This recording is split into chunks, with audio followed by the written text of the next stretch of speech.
रामकृष्ण हरी. सध्या आपण आहोत वारीमध्ये. आपल्यासोबत एक छोटे माऊली वारीमध्ये सहभागी झालेले आहेत. कार्तिकी दिदी. कार्तिकी दिदी, तू कितवीला आहेस? तू तिसरीला आहेस का? तू तिसरीला आहेस. मग शाळा तुझी? शाळा सुट्टी. सुट्टी. आपण पाहिलं असेल एक छोटा म्हणजे हीच तिच्या आई आहेत ना तुम्ही? रामकृष्ण हरी. तर हिला तुम्ही तुमच्याकडे आहे ना माईक? हां बोला. तर हिला म्हणजे हिची आवड हिच्या मनाने आणलंय का तुम्ही स्वतः चाला म्हणलाय तिला? तिच्या मनाने आली. तिला आवड, ती म्हटली मला वारीला यायचं यावर्षी, म्हणून तिला सोबत घेऊन आलेले आहेत. काय बरं काय म्हणत आलं म्हणजे चालते वाटाने? चालते तू आनंदाडा? हो.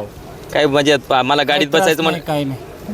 आणि कधीपासून पहिल्या वर्ष आहे का? पहिलं वर्ष. इथं पण पहिलं वर्ष आहे ना तुमचं? आमचं 7वं वर्ष. 7वं वर्ष आहे. तर कसं वाटतं वारीमधला आनंद? वारीचा आनंद वेगळाच आहे. बघा म्हणजे सगळं काय दुःख बाहेर माणूस हारून जातो. सगळं विसरून जाते. आणि तुम्हाला तर आता घरची चिंता बी नाही, कारण की मुलगी सुद्धा सोबतच आहे. एकच मुलगी आहे, ती सुद्धा यांच्या सोबत आहे.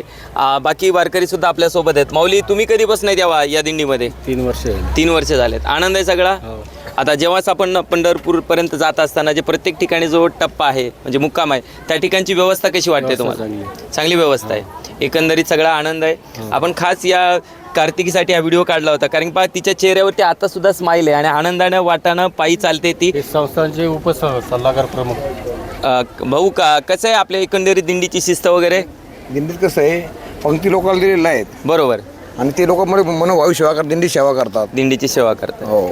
तुम्हालाही आनंद वाटतोय? अति आनंद आहे. आता किती वारकरी आहेत आपल्या दिंडीमध्ये? सध्या 250 लोक आहेत. 250 लोक आहेत. किती वर्षापासून सुरू आहे आपली? 3रं वर्ष यावर्षी. 3रं वर्ष आहे.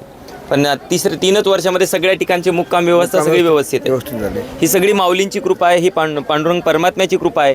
आपल्या सर्वांची दिंडी सुखरूप जावो आणि आपल्याला आपण सर्वांनी लवकरात लवकर पांडुरंग परमात्म्याचं आपल्या सर्वांना दर्शन व्हावं एवढीच विनंती करतो आणि थांबतो. रामकृष्ण हरी.